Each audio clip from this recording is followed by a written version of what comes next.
Now we're going to add a filter to our wake border image, and it's called the blur filter, the iris blur. So go filter, blur, and then under the blur submenu there's all these different types of blurs, and we're picking the second option, which is called the iris blur, and I think this is just in CS6.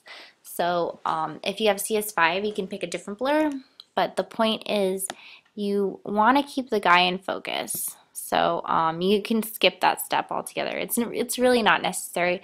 The point of adding an iris blur is to pick an area that you want the viewer to focus on. You want to keep that area sharp and then blur out the rest of the image so that it really accentuates the focal point.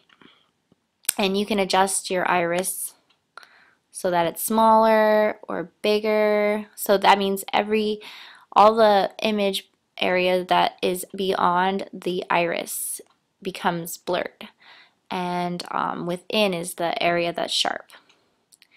So, and you can actually rotate it too. Oh my goodness, it's driving me crazy trying to hover my mouse in the exact position. So you can rotate it so it really focuses on the man's body posture. Now I'm losing a lot of the wakeboard, which I don't like. So I think I'm going to fix that.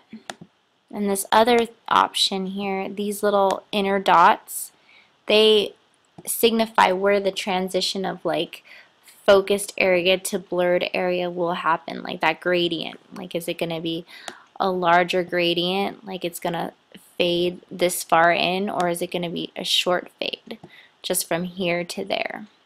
Okay. And then when you're done, oh yes, you can, and you can also choose the amount of blurring. So obviously if I pump it up to like 198, now you can't even see the rest of the image pretty much. It's just like a blur of color. And I do not like that. I don't want it to be that obvious. So I'm going to keep it at 10, hit OK. And like I said, if you don't have CS5, you can just ignore this step. Or if you don't have CS6. If you're using CS5, I do not think they have the iris blur. The other way to mimic it is just to draw a circle with your marquee tool and then invert that selection and then add your regular Gaussian blur to the outside. Oh, you would want to feather it though. Otherwise you'd have a sharp edge and no like transition in between, so you could feather it a lot. But anyway, you don't have to. It's just kind of like an extra thing. And I'm going to save my image right now, Control S, and then the next step is pretty cool. They wanted us to grab our polygonal tool, which may be under your rectangle tool depending on what you used last. I think rectangle is the default, and then underneath there's this one called polygon tool, which has like 6 sides, but you can give it as many points as you want with this slider here, or just typing in.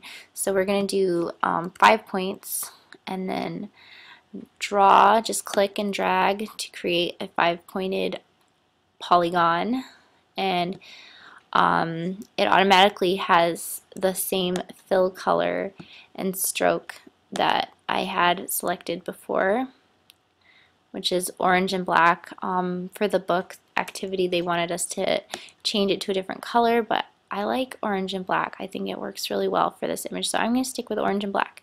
And I want to make sure that it fits properly in the right space. And it's kind of hard to see it because it's behind the image, but it has to be behind the image for the clipping mask to work. So I'll just work with it right now. I just hit Control T to get my little bounding box so I can adjust it. I'm going to hold Shift to resize it so that it's like small enough to fit completely behind my rock climber image. Hit Enter, and then as you can see, since it's right under the rock climbing image, and then I'm going to click on, I think, okay, my polygon layer is selected, but then I go to my rock climbing image layer and I hit Control click. Well, that's if you have a Mac. It's right click with a PC, and then there's this option that comes up called Create Clipping Mask. And then what happens is this little arrow appears, this little icon appears that points to the layer below it, our polygon shape, and it puts the image, the rock climbing image, which is above the polygon, inside the polygon image.